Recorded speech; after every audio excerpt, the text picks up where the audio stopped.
प्रणमीय शिरसाणीमिं गुणरायण विभूषणं महावीरम् सम्मत्तरायण निलयम् पयडिसमुत्कीर्तनं वोच्छम्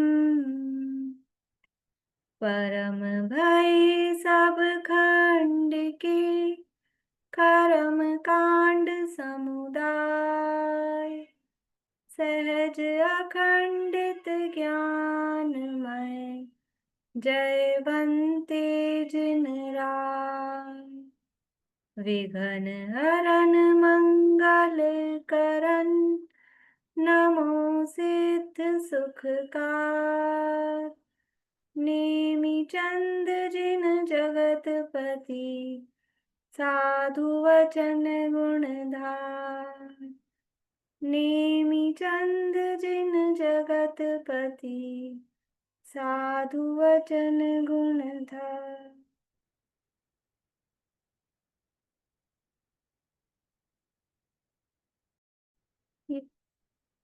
ये क्यों बंद हो रही है बार बार?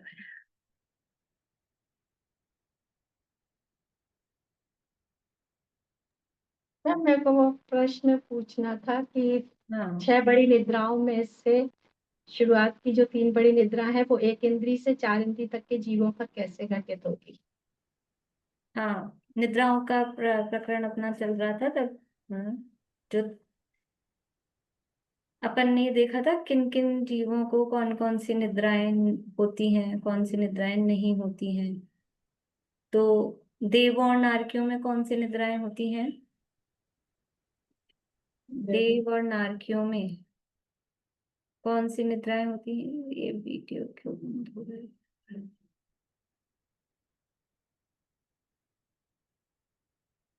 याद नहीं है, पेज पलट के भी नहीं मिल पा रहा है। बोलिए नूतन जी।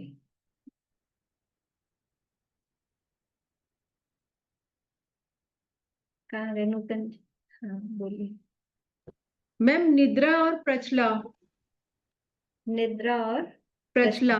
हाँ, यानी उसको अपनी भाषा में कहेंगे तो दो छोटी निद्राओं का ही उदय उनके होता है, तीन बड़ी निद्राओं का उदय उनके नहीं होता है, देव और नारकियों की। तो इससे क्या समझ में आया? मनुष्य और तिर्यंचों के पांचों निद्राओं का उदय होता है, देव और नारकियों के दो ही। तो क्या सभी मनुष्य और तिर्यंचों के पांचों निद्राओं का उदय होता है? होता है का मतलब एक साथ पांचों का नहीं होता है, एक समय में एक ही निद्रा का उदय होता है, लेकिन अगर होगा बदल बदल के तो पांचों का। तो क्या सभी मनुष्य तिर्यंचों के पांचों निद्राओं का उदय हो सकता है?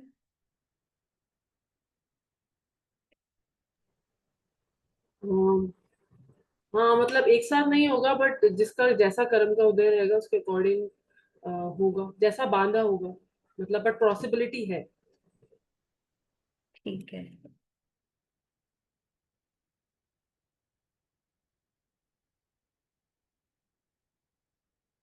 बोलिए सरिता जी। कर्म भूमि के मनुष्यों को ही पांचों बड़ी निद्राओं का उदय, भोग भूमि के मनुष्यों को 3 बड़ी निद्राओं का उदय नहीं है। मनुष्यों को और तिर्यंचों को? तिर्यंचों को भी नहीं। बढ़िया, भोग भूमि के तिर्यंचों मनुष्यों को नहीं होता है, कर्म भूमि के मनुष्य को बहुत तिर्यंचों। बढ़िया। देवों और नारकियों को तो होता ही नहीं तीन बड़ी निद्रा का उदय, लेकिन जो भोग भूमि के मनुष्य और तिर्यंच हैं उनको भी तीन बड़ी निद्राओं का उदय नहीं होता। तो कर्म भूमि के मनुष्य और तिर्यंचों को पांचों निद्राओं का उदय होता है।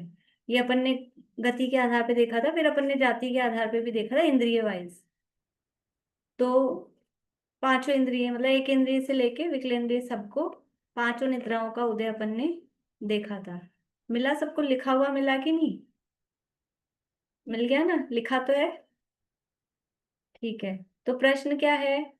प्रश्न ये है कि एक इंद्रियों को स्त्यान वृद्धि निद्रा का उदय, सीधा तो अटैक स्त्यान वृद्धि पे ही है कि वो नींदों में चल के काम कैसे करेंगे, और यही है ना असली प्रश्न, तो यहीं से आता है। और जो लक्षण देखो, जो लक्षण दिए गए हैं वो अपने आधार पे दिए गए हैं, जो समझने वाले और समझाने वाले जैसे हैं ना, वो जिनसे जिस जैसे अभी पिछली क्लास में शुक्ल ध्यान की चर्चा चल रही थी, तो अपन अपने लेवल के ही उदाहरण ले रहे थे, समझने वाले जो है और समझाने वाले जो है, जो जिस लेवल के हैं वो वैसे उदाहरण देते हैं। तो यहाँ समझने समझाने वाले मनुष्य हैं, संगी पंचेंद्रिय हैं, तो वो आचार्य ने लक्षण भी वैसे ही दिए कि उठाने पर भी उठता नहीं है, आंख भी नहीं खुलती है ऐसा, और नींदों में ही काम करे आता है कुछ भी। पर उसके और क्या क्या रूप किन किन जीवों में कैसे हो सकते हैं वो अपनी पकड़ में नहीं आते। जैसे अपने को, अच्छा, एक इंद्रिय जीव गुस्सा करता हुआ दिखता है क्या अपने को? गुस्सा करता हुआ दिखता है?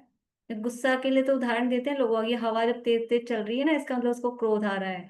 अग्नि बहुत तेज तेज हो भभक रही है तो उसको क्रोध आ रहा है, ऐसा नहीं है। लेकिन फिर भी उसके लिए कह सकते हैं। अच्छा, वो मायाचारी करता हुआ दिखता है क्या एक इंद्रिय जीव? लोभ करता हुआ दिखता है क्या?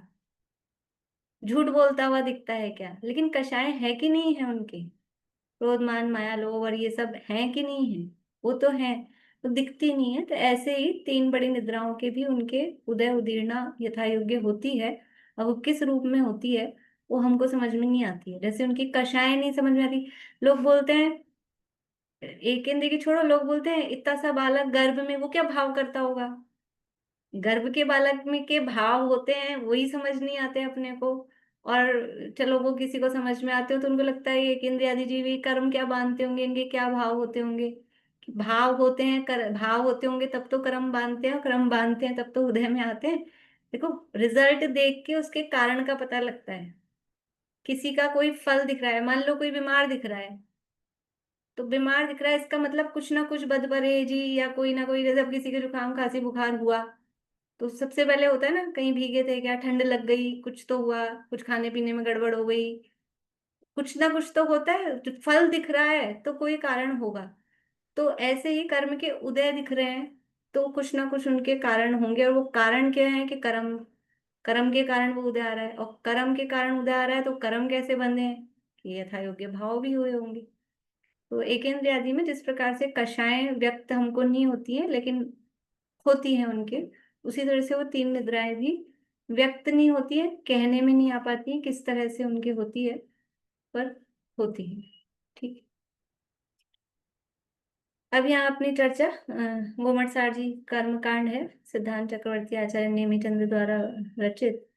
इसका पहला अधिकार अपना चल रहा है प्रकृति समुत्कीर्तन अधिकार। ये सब क्यों बोलते हैं रोज कि कोई जो बड़ा, हम बड़े पंडित हैं इसलिए हमको ऐसा बोलना है? ऐसा नहीं है।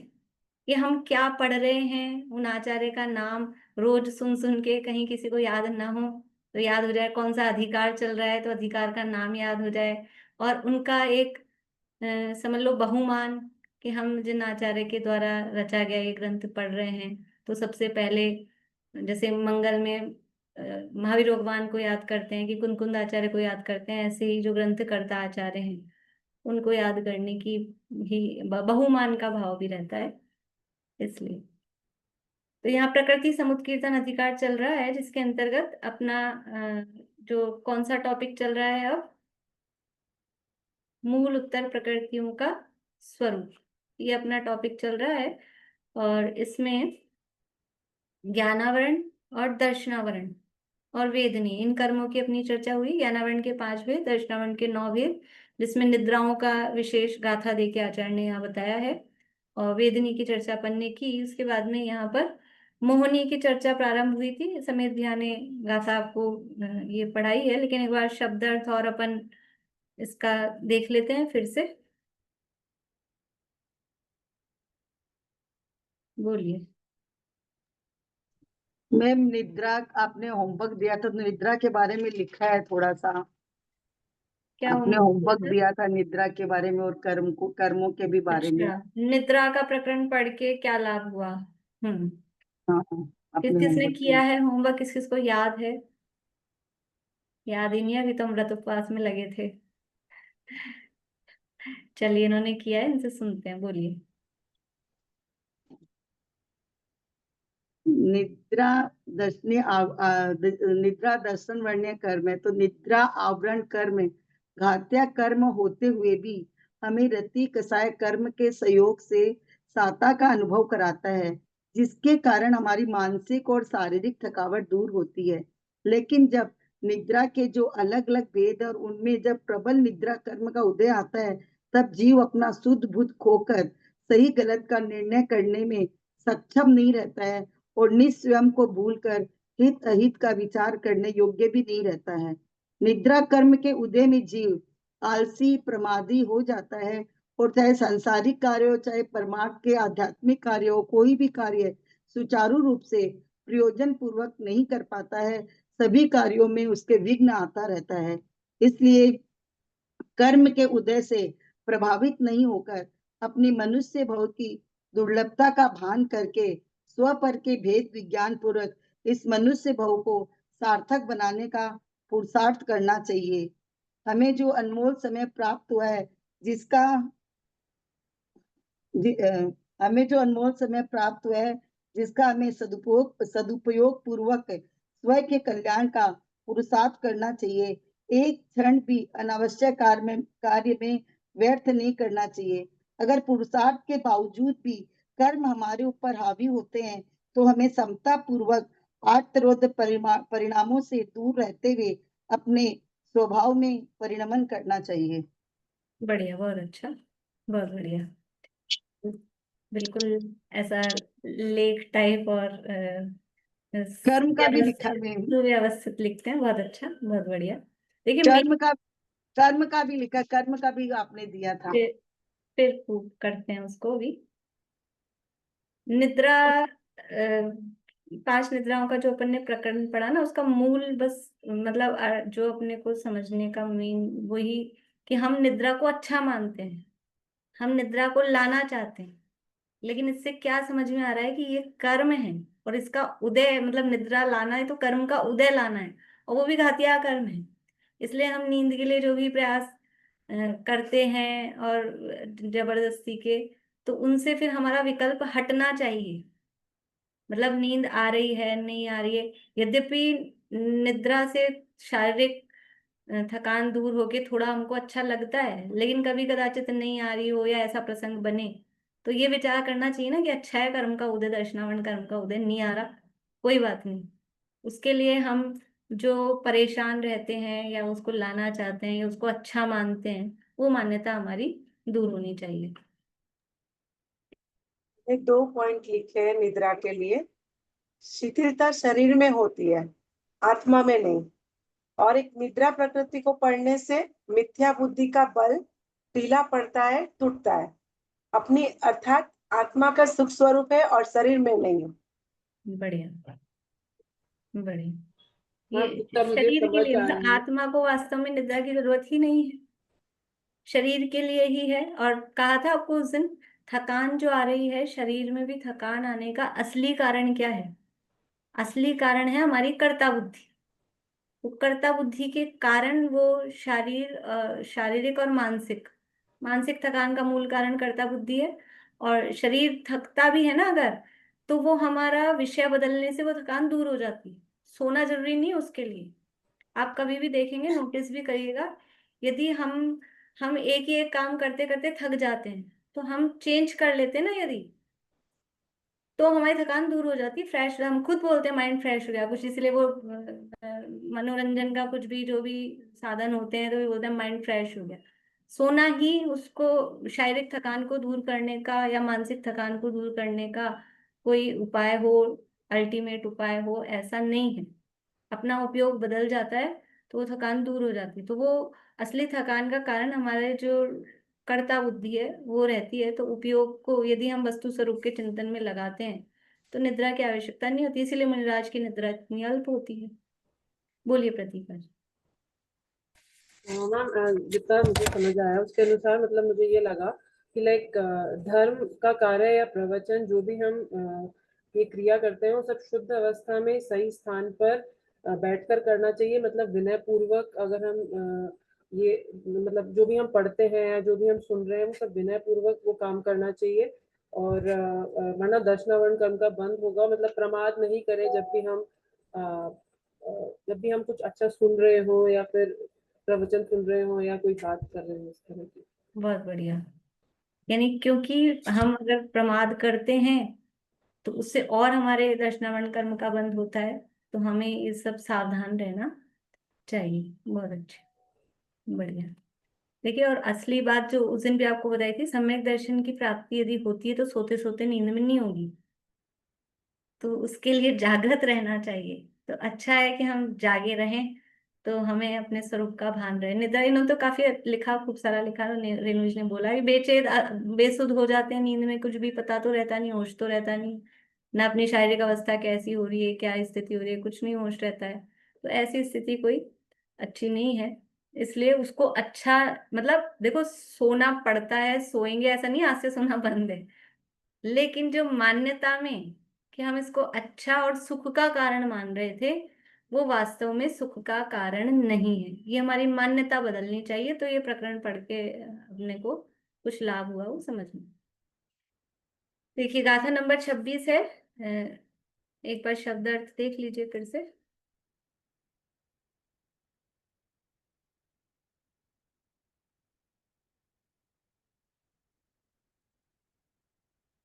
बोलिए। ज्योति जी, इसके लिए एक चीज और बोलना चाहूंगी कि कर्म के उदय के अनुसार हमारा परिणमन हो, वह वो जरूरी भी नहीं है, और उस परिणमन के लिए भी 5 समवायों का लागू होना आवश्यक है। हम्म और समवाय है स्वभाव, पुरुषार्थ, होनार, काल, लब्धि और निमित्त। तो ये कहाँ पे कैसे लागू होते हैं? जैसे देवगति भूमि में नहीं लागू होते हैं, नरक गति में, तो वो वहां पे ये क्रिया रूप नहीं होती है, और कर्म भूमि में ये लागू होते हैं तो ये क्रिया रूप परिणमित हो जाती है। बढ़िया। एक एक का बताऊं, स्पष्ट करूं थोड़ा? बोलिए। जैसे सोने का स्वभाव होना चाहिए, क्योंकि देवभूमि, देवगति में और भोग भूमि में और नारकियों के सोने का स्वभाव नहीं है। कर्म भूमि के जीवों का अगर सोना हो तो कितने ढोल ढोल नगाड़े क्यों नहीं बज रहे, वो जीव सो ही जाता है। फिर पुरुषार्थ, 5 समवाय होते हैं ना, तो एक स्वभाव भी, जिसमें ये स्वभाव है देव और नार की। अभी मतलब उतना ही समझना उसको, कि देव और नारकियों में ऐसा वो है ही नहीं कि वो सोएं जैसे अपन सोते हैं। ये कर्म भूमि के मनुष्य तिरंचों में है, तो उनमें वो नेचर है कि वो सो सकते हैं, तो वो सो जाते हैं। सेकंड है पुरुषार्थ। देव और भोग भूमि जीवों को भोग विलास से फुर्सत नहीं है, और नारकियों को मारकाट से फुर्सत नहीं है, इसलिए वहां सोने रूप पुरुषार्थ भी नहीं हो पाता है। लेकिन कर्म भूमि के जीवों के पास इतने भोग विलास के साधन भी नहीं है और इतनी मारकाट भी नहीं है, इसलिए यहाँ पे सोने रूप पुरुषार्थ हो जाता है। स्टार्ट करते हैं ना, बुद्धिपूर्वक लेटेंगे कि सोएंगे कि कुछ, तो ऐसा वो देव और नारकियों में वो है, ऐसा कुछ नहीं है। ठीक है, बढ़िया। अच्छा, थर्ड है होनार। और जब पुरुषार्थ ही नहीं करते तो होनार तो संभव ही नहीं है। फोर्थ है काल लब्धि। वहां दिन रात का भेद नहीं है, मतलब काल के हिसाब से भी वहां इस तरह की कोई व्यवस्था नहीं है, और यहाँ पर दिन रात की व्यवस्था दी हुई है कि हमने अपने हिसाब से व्यवस्था बना रखी है कि दिन में सोना है, रात में सोना है। और निमित्त, वहां सोते नहीं है तो भारी नौकर्म व्यवस्था, परिस्थिति, कर्म के उदय से जोड़ भी नहीं है, तो निद्रा प्रचला का उदय का परिणमन नहीं होता है, और यहाँ सभी तरह के निमित्त सहज उपलब्ध है। ये इस मतलब 5 समवाय चाहिए कोई भी काम के लिए, तो निद्रा होने के लिए 5 समवाय वो कर्म भूमि के मनुष्य तिरंचों को मिलते हैं, देवों को, नारकियों को, भोगभूमि के मनुष्य तिरंचों को 5 समवाय नहीं मिलते हैं। चलिए, बढ़िया। देखिए, जंतेण यानी यंत्र के माध्यम से, जंतेण यानी यंत्र से। कोद्दवम, कोद्दव एक, कोदो एक टाइप का धान्य, मतलब अनाज कुछ वो होता है, चावल का कोई टाइप होता है, कुछ भी समझ लीजिए, अपने गेहूं समझ लीजिए, उसके लिए वो कोदो उस समय चलता होगा। तो कोद्दव यानी कोदो, और वा, वा यानी अथवा, अथवा नहीं, वा मतलब उसके समान, उसके समान, वा यानी समान। फिर है पढ़म उवसम, पढ़म उवसम। ये पाठ करने में भी कुछ लोग इधर सम है और उसके बाद सम है, तो दोनों में सम सम बोल रहे थे, या फिर एक आध लोगों ने दोनों में सम सम बोला। तो वो पहले में सम है, फिर दूसरे में सम है, उवसम है पहला शब्द है। पढ़म यानी प्रथम, उवसम यानी उपशम, प्रथमोपशम। सम यानी सम्यक्त्व, भाव यानी सम्यक्त रूपी भाव। प्रथम उपशम सम्यक्त रूपी जो भाव है, प्रथम उपशम सम्यक्त भाव जो है, वो जंतेन उस रूपी जो यंत्र है, प्रथम उपशम सम्यक्त के भाव रूपी यंत्र से। जंतेण कोद्दवम व यंत्र से, जिस तरह से कोदों को यानी तोड़ा जाता है, यानी उसको पीसा जाता है, उसके समान प्रथम उपशम सम्यक्त भाव रूपी यंत्र के माध्यम से मिच्छम दव्वम तु तिधा, मिथ्यात्व के द्रव्य को, तिधा यानी तीन प्रकार का, तू यानी वास्तव में, असंख्य गुणहीन दव्व कमा, असंख्य यानी असंख्यात, गुण यानी गुणाकार, हीन यानी हीन कम, दव्व यानी द्रव्य और कमा यानी क्रम से, असंख्य गुणाहीन द्रव्य के क्रम से मिथ्यात्व के द्रव्य को तीन प्रकार का किया जाता है। ठीक है, शब्द अर्थ में किसी को दिक्कत है? एक बार अर्थ पढ़ लेते हैं। चक्की से दले हुए कोदों के समान प्रथमोपशम सम्यक्त रूप भाव यंत्र से मिथ्यात्व रूप कर्म द्रव्य क्रम से असंख्यात गुणाहीन होकर तीन प्रकार का हो जाता है, अर्थात मिथ्यात्व, सम्यक मिथ्यात्व और सम्यक प्रकृति रूप तीन में विभाजित हो जाता है। असंख्य गुणहीन दव्व कमा असंख्यात गुणाहीन क्रम से, तो क्रम से कहा है, तो क्रम क्या है कि मिथ्यात्व, सम्यक मिथ्यात्व और सम्यक, इसमें वो असंख्यात गुणाहीन क्रम से हो जाता है। देखिए, यद्यपि उस दिन उन्होंने उदाहरण दिया था, समित भैया ने पढ़ाया था, ये कब होता है ये काम? पहले तो कि अच्छा बताइए, ये दर्शन मोहिनी की तीन प्रकृतियां हैं। कौन कौन सी तीन प्रकृतियां हैं, नाम याद हो गए? दर्शन मोहिनी की तीन प्रकृतियों के नाम बोलो प्रतीका। मिथ्यात्व, सम्यक मिथ्यात्व और सम्यक। मिथ्यात्व, सम्यक मिथ्यात्व और सम्यक प्रकृति, ये तीन प्रकृतियां हैं। इनमें से ये तीनों बंधती हैं, ये तीनों बंधती हैं, बोलिए स्वाति। वो प्रकृति के नाम बता रही थी दीदी। हाँ मिथ्यात्व, सम्यक मिथ्यात्व, सम्यक प्रकृति। हाँ, अब अगला प्रश्न है आप ही से जी। कि इनमें से ये तीनों बंधती हैं। तीनों एक साथ नहीं बंधती हैं, कसाय के उदय के अनुसार इनका बंधन कभी कोई सी होता है। बनती है, कभी कोई सी बनती है। जी ठीक है, आप थे उस दिन समित भैया की क्लास में थे? जी। पिछली क्लास में थे आप? नहीं, मैं नहीं थी दीदी। हाँ, ये तीनों बंधती हैं नूतन जी। मैम मैंने भी नहीं करी थी क्लास उस दिन। मैंने भी नहीं की थी। देखिए, क्लास मिस हो जाए तो उसको कवर करने की जिम्मेदारी आपको 4 दिन की छुट्टी, 5 दिन की छुट्टी बीच में मिलती है। ठीक है ना, बोलो पारुल। भी तीनों नहीं बनती है, सिर्फ एक मिथ्या प्रकृति का ही बंद होता है। हाँ, बंद योग्य इन तीन में से अकेली मिथ्यात्व ही है। ये बात हमेशा ध्यान रखना, आगे भी आएगी ये बात। अभी यद्यपि दर्शन मोहिनी के तीन भेद कर रहे हैं, तीन प्रकृतियां बता रहे हैं, लेकिन जब बंधती है तो अकेली मिथ्यात्व ही बंधती है, बाकी की दो कभी नहीं बंधती, बंधती ही नहीं है। मतलब ये भी कोई एक कर्मों में इसमें कुछ एक्सेप्शन ही है ऐसा, और सारे कर्म तो बंधते हैं, ये बिना बंधे प्रकट हो जाती हैं, ये ऐसी प्रकृतियां हैं।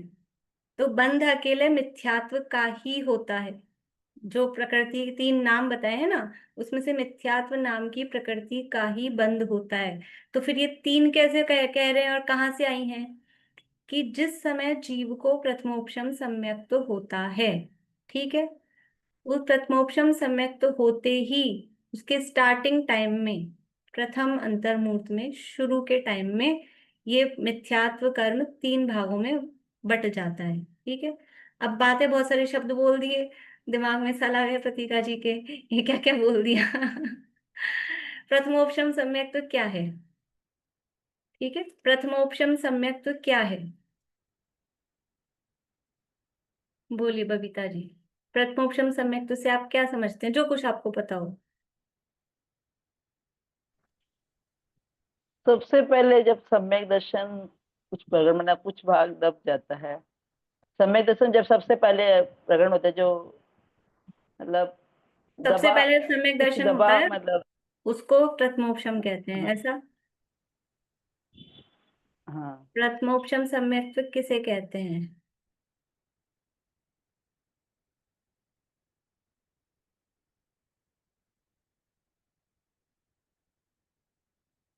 बोलिए अंकल। नहीं बता पाए। नहीं, शीला भाभी। एकदम उसकी वो याद नहीं है जो परिभाषा। जो आपको पता हो, परिभाषा नहीं, मतलब आप बस प्रथमोपशम का थोड़ा बहुत भी जो आप जानते हो। मिथ्यात्व प्रकृति का जो नाश होता है, उसके 3 टुकड़े होते हैं, वो उसके बाद में जो सम्यक्त प्रकट होता है, वो प्रथम मोक्षम। ठीक है, थोड़ा ठीक है, थोड़ा गड़बड़ है। मैं करते भी ऐसे ही हैं बोल आज। रही हूँ, जब मिथ्यात्व के 3 टुकड़े होते हैं तो सम्यक प्रकृति का उदय होता है, तो उसको प्रथमोपशम सम्यक कहते हैं। नहीं, ये तो गलत ही हो गया। कविता जी, मैं, आप देख लो मेरी नजर कहाँ कहाँ है, और आप लोग पूछते नहीं हैं। मेरे को भी रॉन्ग ही आता है। रॉन्ग ही आता है, ये आप कैसे डिसाइड कर सकते हैं? अभी सबका सुनी हूं ना, तो मेरे को लगा मेरा भी ऐसा ही है। देखिए, अब बाकी सबको लगभग पता है। प्रथमोपशम सम्यक तो किसे कहते हैं? बोलिए आशा आंटी, बोलिए। अनंतानुबंधी और मिथ्यात्व की एक प्रकृति का दबना या उपशम होने पर प्रथमोपशम सम्यक हुआ। तो हाँ, जब उसके 3 टुकड़े हो जाते हैं और सम्यक प्रकृति ही चलती है, तो फिर वो द्वितीय वो अब त्रयोपशम आपने होता है। ज्यादा बोल दिया ना, तो गड़बड़ हो गई। ज्यादा बोल ज्यादा दिया, गड़बड़ हो गया कुछ तो ज्यादा ना। ज्ञान। पहले तो ठीक था वहां तक तो। देखिए, प्रथमोपशम सम्यक किसे कहते हैं? इसमें दो शब्द है, प्रथम और उपशम। तो औपशमिक सम्यक है असली, तो औपशमिक सम्यक, तो औपशमिक सम्यक का मतलब क्या है? कि जहां पर कर्मों का उपशम होकर जो सम्यक पे प्रकट होता है। उपशम का मतलब है कर्म दबे हैं, नष्ट नहीं हुए हैं, अभी सोए हैं, दबे हैं लेकिन अभी अपने को कोई तकलीफ नहीं दे रहे, दबे हुए हैं। वो कहलाता है उपशम। कौन से कर्मों का? कि जो कर्म सम्यक्त का घात करने में कारण बनते हैं, जो कर्म सम्यक्त को नष्ट करने में कारण बनते हैं, उन कर्मों का दब जाना वो कहलाता है औपशमिक सम्यक्त। कौन से कर्म सम्यक्त का घात करने में कारण बनते हैं? कौन से कर्म सम्यक्त का घात या नाश करने में कारण बनते हैं? जिन लोगों से अभी मैंने पूछा है, उनको यदि आता है तो हाथ खड़ा करें, क्योंकि मैं फिर उतना ही डिटेल में बताऊं कि बाकी जिनको आता है उनका तो मुझे पता है कि इनको तो आता ही होगा। बोलिए सरिता जी। दर्शन मौनी की सम्यक मिथ्यात्व, सम्यक प्रकृति और मिथ्यात्व, हम्म, ये और तीन। चारित्र। हाँ, और चारित्र मौनी की 25 कसाएं जो है सब सम्यक 25 प्रकृति। हाँ, सारी? हे भगवान, मतलब नौ तो नौ बड़ा नहीं भारी है। काम बता दिया हमने। सॉरी सॉरी, नौ नहीं, अनंतानुबंधी और ना अप्रत्याख्यान। अरे रे रे रे, नहीं नहीं नहीं नहीं। बोलिए स्वाति जी। दीदी, मिथ्यात्व प्रकृति का ही उपशम होगा, तब सम्यक प्रथम उपसम सम्यक उत्पन्न होगा। मिथ्यात्व, ठीक है, चलिए दीपिका जी बोलिए, ज्यादा टाइम नहीं लगाते। मिथ्यात्व मिथ्यात्व प्रकृति मतलब दर्शन मौनी की मिथ्यात्व प्रकृति, और अगर वो और अनंतानुबंधी क्रोध मान माया, ये 7 प्रकृतियां या 5 प्रकृति बढ़िया। उनके उपशम से। बढ़िया। सम्यक्त की जो घातक है, या सम्यक्त की जो विरोधी है, या जो सम्यक्त का नाश करती हैं, वो है दर्शन मोनी की तीन। तीन कह रहे हैं, अकेली एक भी हो सकती है, अथवा तीनों भी हो सकती है, अथवा दो भी हो सकती है, पर अपन ज्यादा ले रहे हैं तो तीन ले लेते हैं। मैक्सिमम तीन है। दर्शन मोहनी की तीन, मिथ्यात्व, सम्यक मिथ्यात्व और सम्यक प्रकृति। और चारित्र मोहनीय में से सरिता जी अकेली 4 अनंतानुबंधी। ठीक है ना, सारा ही काम एक साथ शुरू में आप करा दोगे तो करेगा कैसे जीव? इतना भारी एक साथ। अनंत अनुबंधी 4, ये 7 प्रकृतियां हैं, ये सम्यक की विरोधी होती हैं, सम्यक की घातक होती हैं। ठीक है, तो इन 7 प्रकृतियों के उपशम पूर्वक जो सम्यक होता है उसे कहते हैं प्रथमोपशम सम्यक। ठीक है, 5 6 मतलब सीधा सा बोलिए, मैं अकेला मिथ्यात्व भी कह सकते हैं सरल भाषा में, तो अनंत अनुबंधी उसमें इंक्लूडेड है। तो मिथ्यात्व के उपशम पूर्वक जो औपशमिक सम्यक्त होता है उसको प्रथमोपशम सम्यक्त कहते हैं, अथवा दर्शन मोहनी की 3 और चारित्र मोहनी की 4 अनंत अनुबंधी, इन 7 प्रकृतियों के उपशम पूर्वक जो औपशमिक सम्यक्त होता है उसको प्रथमोपशम सम्यक्त कहते हैं। पहली बार हुआ इसलिए प्रथमोपशम नहीं है, पहली बार हुआ उसलिए प्रथमोपशम नहीं है। प्रथम का मतलब है जो मिथ्या दृष्टि जीव है। प्रथम का मतलब क्या है यहाँ पर? अज्ञानी मिथ्या दृष्टि। तो अज्ञानी मिथ्या दृष्टि जीव जो औपशमिक सम्यक्त करता है वो प्रथमोपशम सम्यक्त कहलाता है। जो जो अज्ञानी है, मिथ्या दृष्टि है, मिथ्या दृष्टि है तो उसके मिथ्यात्व का उदय होगा, तो उस मिथ्यात्व के उदय को दबाएगा, दबाकर फिर जो सम्यक्त प्रकट हुआ है वो कहलाता है प्रथमोपशम सम्यक्त। ठीक है ना, प्रथमोपशम सम्यक्त में आशांति सम्यक प्रकृति का उदय नहीं होता है, सम्यक प्रकृति का उदय तो क्षयोपशम में हो जाएगा, इसलिए आपने ज्यादा बोल दिया तो गड़बड़ हो गई। ठीक है ना, तो सीधी सी परिभाषा है, सीधी सी बात है, मिथ्या दृष्टि जीव को जो औपशमिक सम्यक्त होता है उसका नाम प्रथमोपशम है। अब वो पहली बार हो, चौथी बार हो, 10वीं बार हो, नो प्रॉब्लम। मिथ्या दृष्टि जीव को यदि औपशमिक सम्यक्त हो रहा है तो उसका नाम प्रथमोपशम सम्यक्त है। ठीक है, और ये इतनी सारी क्यों बात की कि ये जो मिथ्यात्व, ये दर्शन मोहनी के जो 3 टुकड़े हो रहे हैं, ये जो काम हो रहा है ये प्रथमोपशम सम्यक्त में ही होता है। ये काम शैवशम में नहीं होगा, शायिक में नहीं होगा, और दूसरा एक और होता है द्वितीयोपशम, उसमें भी ये काम नहीं होगा। ये काम केवल प्रथमोपशम में ही होता है, इसलिए यहाँ पड़मोपशम सम भावजंतेन ये शब्द दिया है। बोलिए बबीता जी। मैं यही पूछ रही थी कि फिर द्वितीय ऑप्शन में क्या होता है? हाँ, द्वितीय ऑप्शन बता रही हूँ मैं साथ में ही। ये प्रथमोपशम हुआ, अब इसको प्रथमोपशम क्यों कहा इससे ही समझ में आ रहा है, प्रथमोपशम कह रहे हैं तो कोई द्वितीयोपशम भी होगा फिर। तो द्वितीयोपशम सम्यक तो होता है, जो अभी पिछली क्लास में तो कम लोग थे लेकिन वो श्रेणी की बात चल रही थी, यानी जब जीव कर्मों का नाश करने के लिए या उपशम करने के लिए तैयार होता है, यानी मुनिराज हैं और मुनिराज और आगे पुरुषार्थ कर रहे हैं, ध्यान कर रहे हैं, और जिस समय वो चाहते मतलब इतना पुरुषार्थ कर रहे हैं कि उनके कर्मों का उपशम होने लगे, तो वो स्थिति कहलाती है उपशम श्रेणी। तो उपशम श्रेणी चढ़ने वाले मुनिराज, जब वो मुनिराज कौन से हैं अभी, वो क्षयोपशम सम्यक दृष्टि हैं। आप लोग 3 प्रकार के सम्यक दर्शन समझते हैं, प्रतिका जी, नूतन जी, जो भी नए नए हैं, 3 प्रकार के सम्यक हैं, औपशमिक, क्षयोपशमिक और क्षयिक। ठीक है, तो औपशमिक सम्यक अभी अपन ने देखा, प्रथमोपशम को ही 99% औपशमिक सम्यक कहते हैं। औपशमिक सम्यक जब भी बोलेंगे तो 99% उसका अर्थ प्रथमोपशम होता है। फिर दूसरा क्षयोपशम सम्यक है, उसमें ये सम्यक प्रकृति का उदय रहता है, सम्यक तो बना रहता है लेकिन सम्यक प्रकृति का उदय रहता है। और तीसरा है शायिक सम्यक, तो जिसमें किसी दर्शन मोहनी की प्रकृति का उदय नहीं है, नष्टि हो गई है।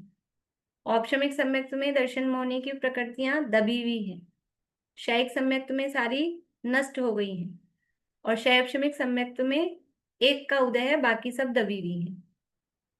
सम्यक प्रकृति का उदय, ये तीनों में डिफरेंस है। तो द्वितीयोपशम सम्यक तो कौन करते हैं कि जो शायोपशमिक सम्यक दृष्टि मुनिराज हैं, मुनिराज ही करेंगे। पहली बात, शायोपशमिक सम्यक दृष्टि ही होंगे, मिथ्या दृष्टि नहीं होंगी। कोई मिथ्या दृष्टि जीव द्वितीयोपशम सम्यक कर ले डायरेक्ट, ऐसा कभी नहीं होगा।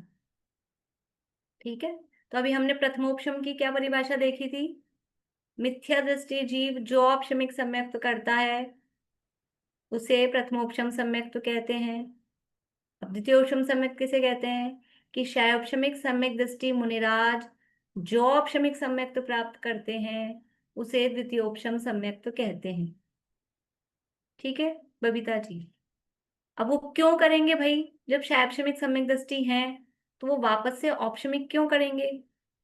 कि चारित्र मोह की प्रकृतियों का उपशम, यानी जिसे हम श्रेणी चढ़ना बोलते हैं, वो शैवक्षमिक सम्यक्त के साथ नहीं हो सकता है। शैवक्षमिक सम्यक्त तो मलिन है, उन्होंने उदाहरण दिया था, आप लोगों को ध्यान हो। सम्यक प्रकृति का उदय, वो चल मलगाड़ दोष लगाता है सम्यक्त में, वो निर्दोष नहीं है। शैवक्षमिक सम्यक्त है वो मलिन है, वो पानी का उदाहरण दिया था, थोड़ा सा कचरा आ गया है ऊपर उसमें, याद आ रहा है आप लोगों को? ग्लास में, एक ग्लास में हमारे पास पानी है, उसमें गंदगी है, तो हमने फिटकरी घुमाई तो वो गंदगी नीचे बैठ गई, पूरी गंदगी नीचे जम गई, वो हो गया अपना प्रथमोपशम सम्यक्त। ठीक है, उदाहरण में। वरना सोचे इतना सरल है, पानी में फिटकरी घुमाओ और हो जाए सम्यक्त। वो प्रथमोपशम सम्यक्त हुआ। अब हमने थोड़ा सा ग्लास के, हमारा ऐसा हाथ लग गया तो वो थोड़ा सा कचरा ऊपर आ गया, बाकी नीचे बैठा हुआ ही है, कुछ कुछ तिन के ऊपर आ गए, तो पानी एकदम क्लीन भी नहीं रहा और पहले जैसा मलिन भी नहीं हुआ। तो ऐसी स्थिति कहलाती है क्षयोपशम सम्यक। वो सम्यक प्रकृति का उदय रहता है, वो कुछ मलिनता लाता है, दोष लगाता है। तो ऐसी स्थिति में, अच्छा ऐसे पानी में अब कचरा दिख रहा है तो पिया जाएगा क्या अपने से? आंखों से ही कचरा दिख रहा है, नहीं पिया जाएगा। तो ऐसी जो मलिन सम्यक्त वाली स्थिति है शैवक्षम सम्यक्त, उसमें श्रेणी चढ़ना नहीं होगा, यानी कर्मों का, चारित्र मोह का जो उपशम करने का जो प्रोसेस होता है, उतना पुरुषार्थ उसमें नहीं हो सकता। तो उसके लिए क्या करेंगे कि या तो आप खत्म करो पूरी गंदगी, कर्मों का, सात प्रकृतियों का पूरा नाश करो। यदि वो नहीं हो पा रहा है तो कम से कम वापस से इसको दबा तो दो, ऊपर तो नहीं दिखे पानी, तब तो हम ऊपर ऊपर का यूज ले लें, कचरा ऊपर तो नहीं आया हुआ रहे, कचरा पूरा नीचे दब जाए। तो जो मुनिराज हैं उतना उग्र पुरुषार्थ नहीं कर पाते कि शायिक सम्यक तो हो जाए, तो वो थोड़ा हीन पुरुषार्थ जिनका रहता है, तो वो द्वितीयोपशम सम्यक करते हैं और उसके माध्यम से उपशम श्रेणी चढ़ते हैं। ठीक है, तो सीधी सी बात है, द्वितीयोपशम सम्यक किसे होता है? शायोपशमिक सम्यक दृष्टि मुनिराज को द्वितीयोपशम सम्यक्त होता है, और मिथ्या दृष्टि जीव को प्रथमोपशम सम्यक्त होता है। ठीक है, यानी अब जब भी प्रथमोपशम की बात चलेगी तो अब ये नींदों में भी याद रहना चाहिए, प्रथमोपशम मतलब मिथ्यात्व के उपशम पूर्वक या मिथ्या दृष्टि जीव को जो औपशमिक सम्यक्त हो रहा है उसका नाम प्रथमोपशम सम्यक्त है। और शैक्षणिक सम्यक दृष्टि जीव को या यानी मुनिराज को जो उपशम सम्यक्त होता है उसका नाम द्वितीय उपशम सम्यक्त है। ठीक है, तो अब यहाँ पे ये कहा है प्रथम उपशम सम्यक्त रूपी यंत्र से। तो अभी तक तो था, जब तक जीव को प्रथमोपशम सम्यक्त नहीं होता है, अनादि मिथ्या दृष्टि है, अनादि मिथ्या दृष्टि जीव यानी अनादि काल से जो जीव मिथ्या दृष्टि है, कभी सम्यक दर्शन प्राप्त किया ही नहीं जिस जीव ने आज तक। रजनी जी मुंबई, अनादि मिथ्या दृष्टि समझ में आता है आपको? नहीं, जिस जीव ने आज तक सम्यक दर्शन प्राप्त नहीं किया वो कहलाता है अनादि मिथ्या दृष्टि। ठीक है, तो अनादि मिथ्या दृष्टि जीव के पास कितनी प्रकृतियां हैं दर्शन मोहनी की? एक, मिथ्यात्व, क्योंकि वो ही बंध रही है, उसके पास एक ही प्रकृति है, दर्शन मोहनी की एक मिथ्यात्व ही प्रकृति है। अभी इसी अध्याय में अपन आगे पढ़ेंगे बंध योग्य प्रकृतियां कितनी है, उदय योग्य प्रकृतियां कितनी है, वो सब इसमें आगे आने वाला है। तो एक मिथ्यात्व ही है दर्शन मोहनी की। फिर ये तीन कब होती कि जैसे ही वो प्रथमोपशम सम्यक तो करता है, यानी अनादि मिथ्या दृष्टि है तो कितनी प्रकृतियों का उपशम करेगा, कितनी करेगा उंगली से बता दीजिए। अनादि मिथ्या दृष्टि जीव है, प्रथमोपशम सम्यक तो प्राप्त करेगा, तो कितनी प्रकृतियों का उपशम करेगा? अभी आपको बताई थी सम्यक की विरोधी या सम्यक की घातक कितनी प्रकृतियां हैं, अभी बताया था, उसमें से कितनी प्रकृतियों का उपशम करेगा अनादि मिथ्या दृष्टि जीव?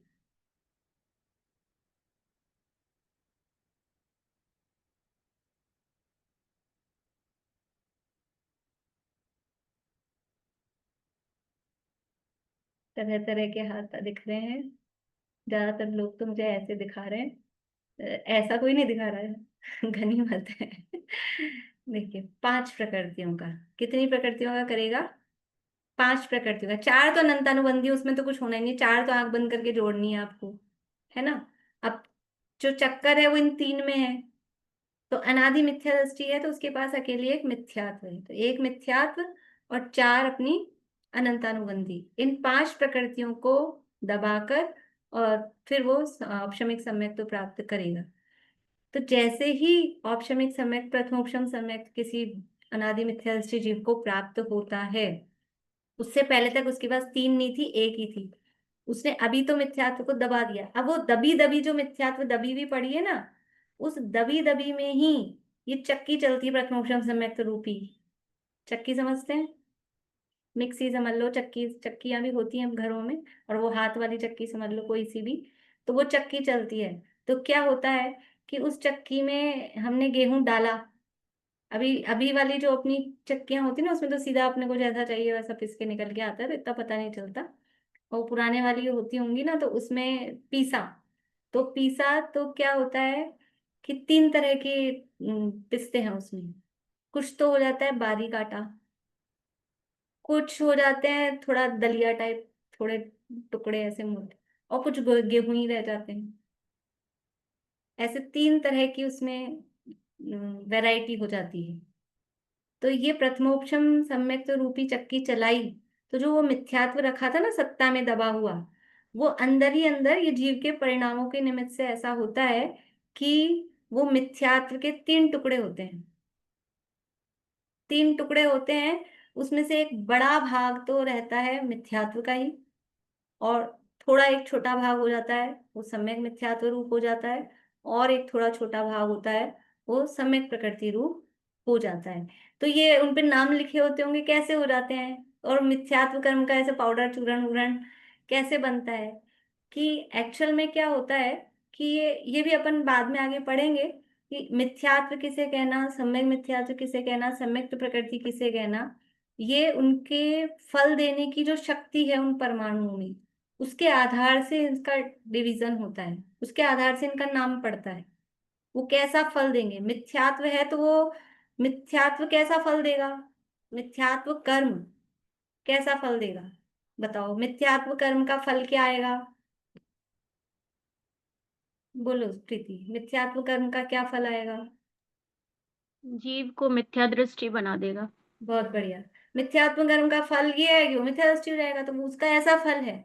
तो ऐसे कर्म परमाणु जिनमें ये पावर है कि उसका उदय आ जाए तो जीव मिथ्या दृष्टि हो जाएगा, तो उस उनका नाम रख दिया मिथ्या। तो वो एक बड़ा, इसमें देखा असंख्य गुणहीन कमा, असंख्यात गुणाहीन क्रम से वो होते हैं, तो सबसे ज्यादा जो पार्ट है, बड़ा पार्ट, वो है मिथ्यात्व का। ठीक है। उसके बाद में जो दूसरा है, कुछ जो थोड़े टुकड़े तो हुए हैं, मोटे मोटे टुकड़े हुए हैं, वो कहला रहा है सम्यक मिथ्यात्व। सम्यक मिथ्यात्व नाम कैसे पड़ा, उसका क्या काम होगा, क्या फल रहेगा, कैसे पता लगेगा ये सम्यक मिथ्यात्व है? बोलिए निशा आंटी। उसमें जीव के परिणाम कुछ तो मिथ्यात्व रूप रहते हैं, कुछ सम्यक, हाँ, वो जीव की शुद्ध मिश्र सम्यक भाव मिथ्या, रहते हैं। ऐसे मिश्र रूप हो जाएगी, कुछ सम्यक रूप भी है, मिथ्यात्व रूप भी है, वो उसके उदय का फल है।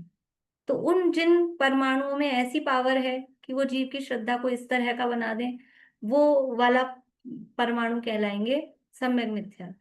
और सम्यक प्रकृति का क्या फल है, क्या अनुभाग है उसका? बोलिए सुनीता आंटी।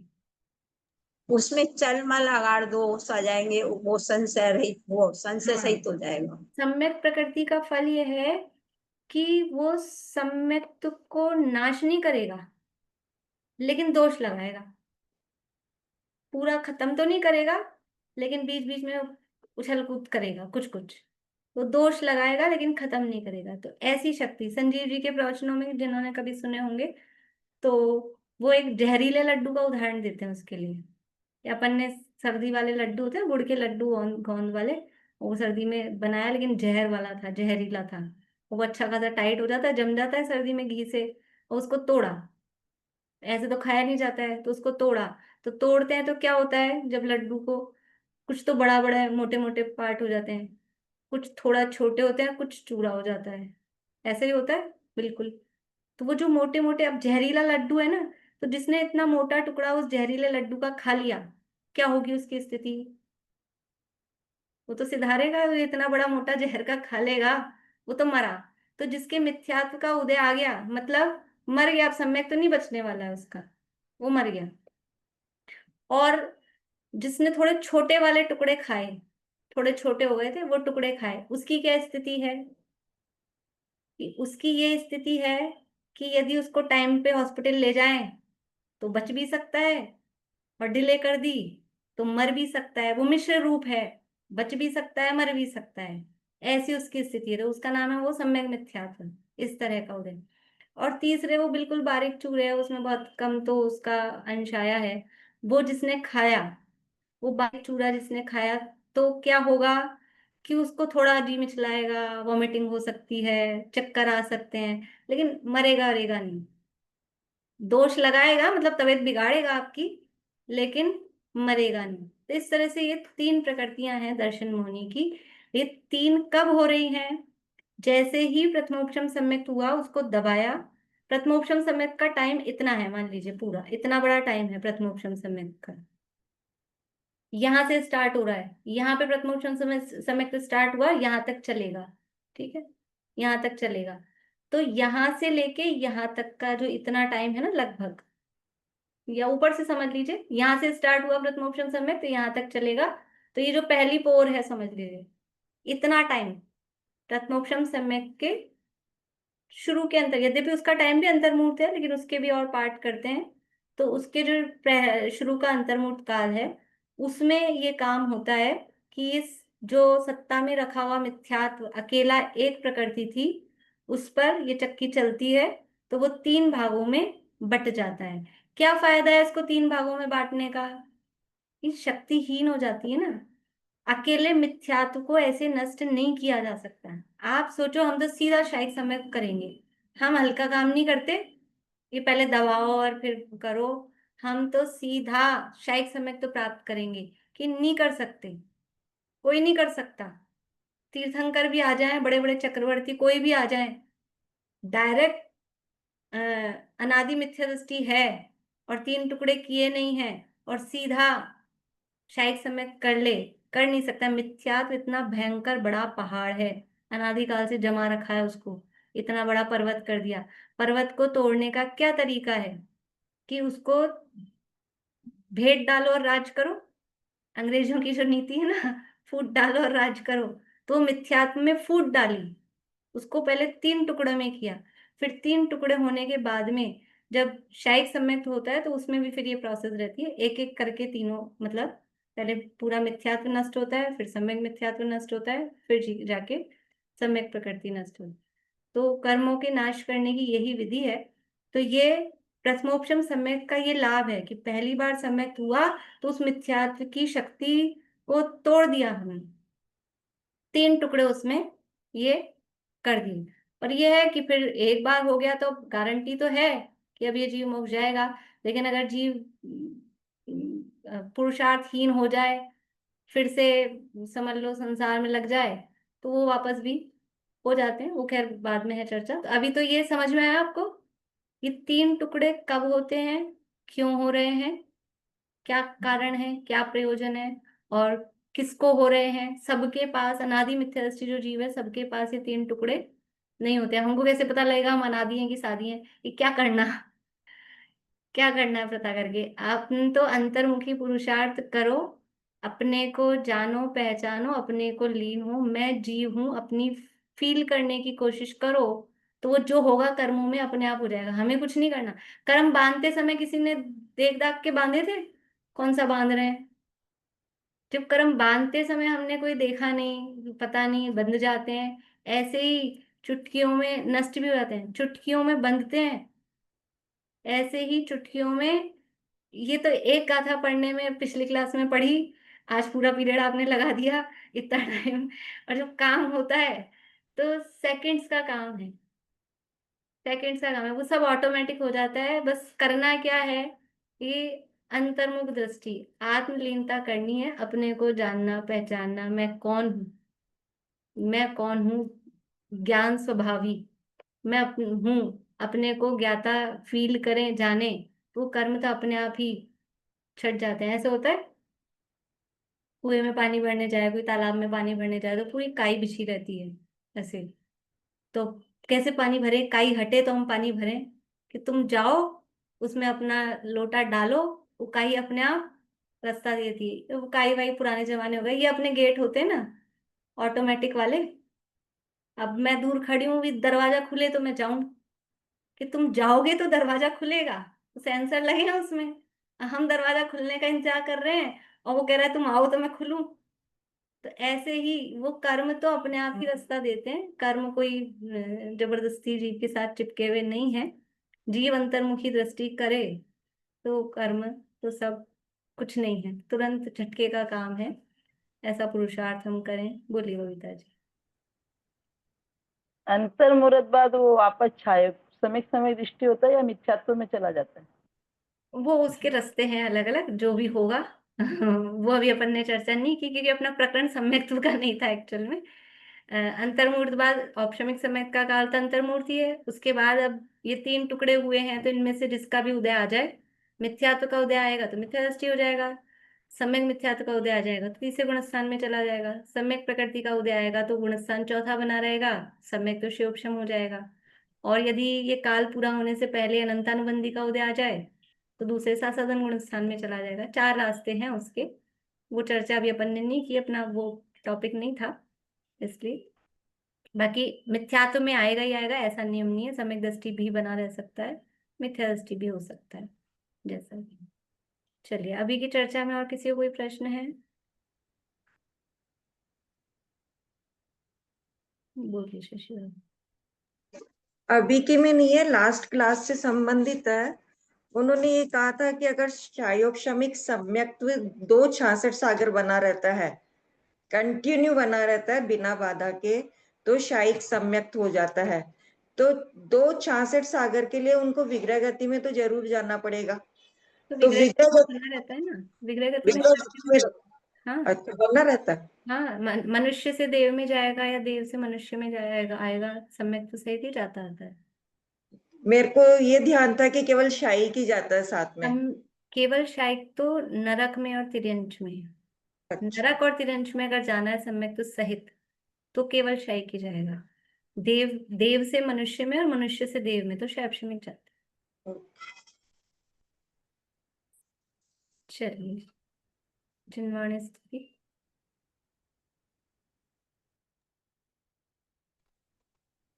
पर मैं नहीं करता तो मुझको भासता कुछ भी, अधिकार भी दिखे नहीं जग में अरे कुछ भी, निज अंतरंग में ही दिखे प्रभुता मुझे मेरी, निर्ग्रंथता की भावना अब हो सफल मेरी, बीते अहो आराधना में हर घड़ी मेरी।